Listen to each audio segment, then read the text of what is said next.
Hello students, आज हम middle term splitting के बारे में थोड़ा सा जानते हैं। ये काफ़ी बच्चों का थोड़ा सा मुश्किल लगता है टॉपिक कि मिडिल टर्म को कैसे स्प्लिट करना है और फैक्टराइज कैसे करना है। देखिए, आज इस टॉपिक के थ्रू अगर आपने 10 मिनट्स की सीरीज वाली वीडियो लगाई तो अब इसके बाद कोई भी क्वेश्चन मिडिल टर्म स्प्लिटिंग का उठाना, you will definitely feel that you are able to complete this questions, और मुझे कमेंट सेक्शन में भी श्योरली बताना। सो देखिए, स्टार्ट करते हैं बिना देरी के, और इस बार हम एक स्टैंडर्ड फॉर्म से स्टार्ट करते हैं। स्टैंडर्ड फॉर्म होती है हमारी क्वाड्रेटिक इक्वेशन की, ये ax² + bx + c। अब ये एक्सप्रेशन है, मैं फिर बार बार कहता हूं कि ये एक्सप्रेशन क्यों है, क्योंकि इसके आगे जीरो नहीं लगा हुआ। अगर मैं यहाँ पे जीरो लगा दूं तो ये बन गई मेरी क्वाड्रेटिक इक्वेशन। नाउ ये हमें फैक्टराइज करना था, तो हम एक्सप्रेशन को फैक्टराइज कर लेते हैं। पहले आपको मिडिल टर्म स्प्लिटिंग के लिए एक गोल्डन रूल दूंगा, गोल्डन फॉर्मूला, हर बार काम आएगा, बिना के मतलब आप सोचे बिना लगा दो कि सम चाहिए होता है हमेशा b के बराबर, जो बीच में नंबर होगा स्टैंडर्ड फॉर्म से, और प्रोडक्ट चाहिए होगा ac के बराबर। बस अगर ये चीज पता लग गई, पूरी मिडिल टर्म स्प्लिटिंग 2 मिनट में तो ढालोगे। और अगर हम इस क्वेश्चन को स्टार्ट करते हैं, जैसे हमारे पास यहाँ पे a² + 3a - 88 है, तो a के आगे 1 लगा दो, यानी मेरा यहाँ पे इसके अकॉर्डिंग ये a1 है और b मेरा यहाँ पे 3 है। तो दैट मीन्स मुझे यहाँ पे सम चाहिए 3, तो मैं यहाँ पे लिखता हूँ सम के लिए कि सम मुझे चाहिए यहाँ पे 3, और मेरा प्रोडक्ट कितना था a × c। सो a मेरा 1 है और c कितना है यहाँ पे 88, तो यहाँ पे आ जाएगा -88 का सम, ये आ जाएगा। प्रोडक्ट चाहिए होगा आपको -88 का। अब आपके पास ये 2 नंबर्स बन गए हैं। अब आपको इन 2 नंबर्स में क्या करना होगा, जो बड़ा नंबर होता है उसकी आपको फैक्टर ट्री बनाने हैं, और उसी में ही आपका आंसर होगा एक। तो देखते हैं कैसे करेंगे फैक्टर ट्री के लिए। जैसे 88 है तो 88 के फैक्टर ट्री शुरू कर दो 2 से। 2 4 = 8, 2 4 = 8, 2 22, 2 11 और 11 1 = 11। अब हमारे पास यार ये 4 नंबर्स आ गए। अब हमें कॉम्बिनेशन इसी के अंदर से ट्राई करना पड़ेगा। सो पहला कॉम्बिनेशन सोचो, 2 × 2 4, 4 और 22, 22 और 4 आपको सम तो देंगे नहीं, और 2 2 4 2 8, 8 और 3 दे देंगे। 8 और 3 11 भी होते हैं, मतलब 8 + 3 11 होते हैं। सो मैं यहाँ पर 2 2 4 2 8, 8 पहले 3 नंबर्स एंड बचा हुआ 11 ये लगाऊंगा। अब मुझे देखो साइन किसी पे सोच के लगाना है कि यार आंसर देखो पॉजिटिव है, तो यहाँ पे आप 8 के आगे माइनस का साइन लगाएंगे, क्योंकि बड़ा नंबर प्लस में आना चाहिए। तो फैक्टर बन चुका और क्वेश्चन कंप्लीट हो चुका। नीचे भी सेम ही होना चाहिए आंसर में। अगर ये आपका पॉसिबल केस बन गया, तो अब इसकी मिडिल टर्म स्प्लिटिंग के लिए आप इस जो सेंटर वाली टर्म है 3a को लिखोगे -8a + 11a और -88 ये आ जाएगा।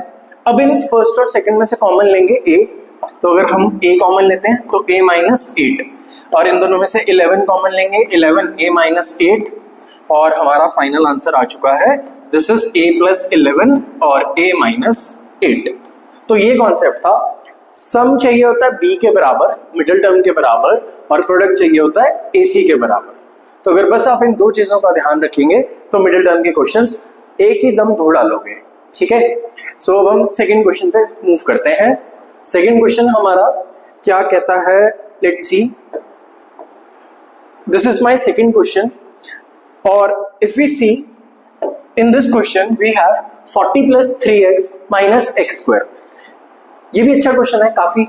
इसमें आपको x² का कोएफिशिएंट नेगेटिव दिख रहा है।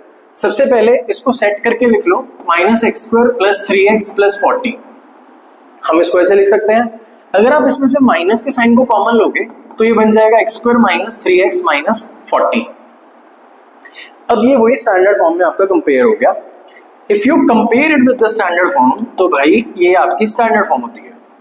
ठीक है बच्चों, अब इसमें a आपका कितना है 1, b है इसमें -3 और c है -40। तो ये abc हमारे पास 3 टर्म्स आ चुकी। अब मैंने कैसे बताया, सर ने क्या बताया कि सम चाहिए कि b के बराबर, सम चाहिए b के बराबर और प्रोडक्ट चाहिए ac के बराबर। तो b कितना है यहाँ पे, सर -3 है, तो यहाँ पे -3 लगा दो। प्रोडक्ट चाहिए ac के बराबर a × c, यानी 1 इंटू -40, तो प्रोडक्ट आ जाएगा -40 के बराबर।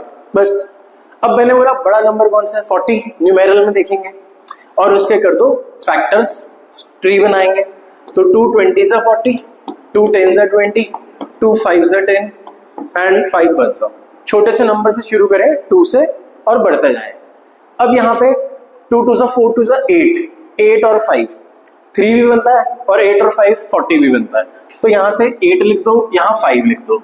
अब यहाँ देखो आंसर आना चाहिए -5, तो इस पे नेगेटिव साइन लगेगा क्योंकि बड़े में से छोटा माइनस करोगे तो नेगेटिव आएगा। And here -8 into 5 is 40 also. बस बन गया। अब जो क्वेश्चन था ये मिडिल टर्म थी। क्वेश्चन का नाम क्या है, टॉपिक का नाम है middle term splitting.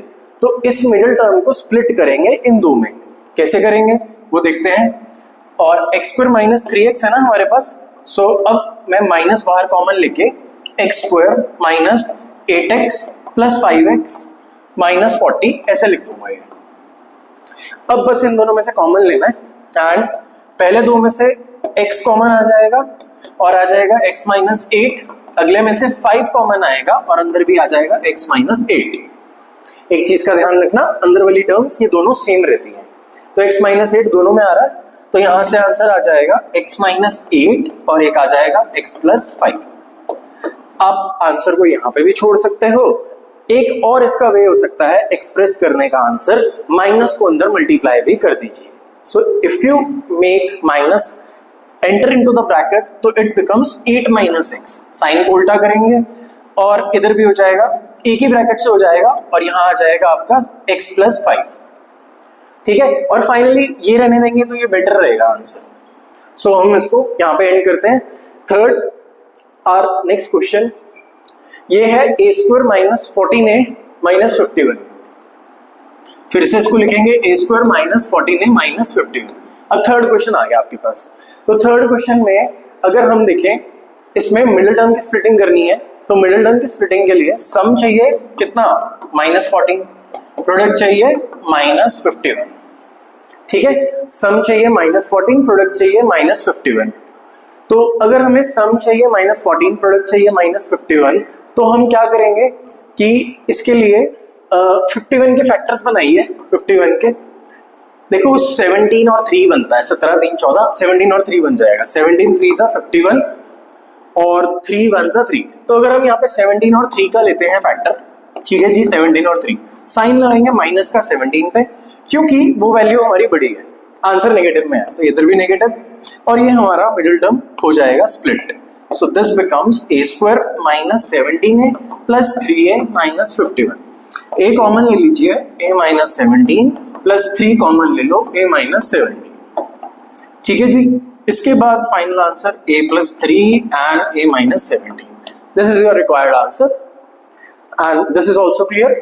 And next x² + 14x + 45। Okay, इस क्वेश्चन में भी हम चेक करते हैं कि कैसे किया जाएगा। इसमें भी आपको सम लेना है 14 के बराबर और प्रोडक्ट आना चाहिए 45 के बराबर। ठीक है, तो आप में से कोई बताना चाहेगा कमेंट में कि इसका क्या होगा फोर्थ क्वेश्चन का आंसर? ओके, चलो आप कमेंट में भी बताना, हम इसको यहाँ पे भी एक बार डिस्कस कर लेते हैं। आप ये बताना कि किस किस का ये निकल गया था क्वेश्चन। तो 5 से स्टार्ट करते हैं। 5 9 सा 45, 3 3 सा 9 और 3 1 सा 9 और 5 बनेगा, because 3 into 3 9, 9 and 5, 9 + 5 is 14 and 9 into 5 is 45। ठीक है, मिडिल टर्म को स्प्लिट करेंगे तो इसके लिए मैं इंक चेंज करके आपको दिखा देता हूं। तो मिडिल टर्म ये है हमारी 14x। सो 14x को स्प्लिट करा, क्योंकि टॉपिक का नाम क्या है, मिडिल टर्म स्प्लिटिंग। ये हो रही है स्प्लिट। 14 किस में स्प्लिट हो रहा है, 9 और 5 में हो रहा है। बस यही समझना था। और इसमें से अगर आप कॉमन लेंगे x, ये बन गया x + 9, ये बन जाएगा 5 x + 9 and on solving you will get the final answer. This is your required answer. दोनों में से ये लाइन सेम होनी चाहिए, तभी आपका मिडिल टर्म स्प्लिटिंग का ये हो जाता है। And I think now last question रह गया होगा ये वाला। तो इस क्वेश्चन के लिए तो अगर हम x² -22x + 120 का करें, तो आप मुझे कमेंट सेक्शन में बताइए, मैं आप पे ये छोड़ रहा हूँ क्वेश्चन कि इसके फैक्टर्स क्या होंगे। And I want everybody to participate in this and so that you learn from this as maximum as possible. ठीक है, तो आपको ये सीरीज अच्छी लगी होगी। मिडिल टर्म स्प्लिटिंग आपका इससे डन हो जाएगा। And for more such videos you just like this and comment on this and we will see कि फर्दर वीडियो कौन सी बनानी चाहिए हमें। Thank you so much, happy learning.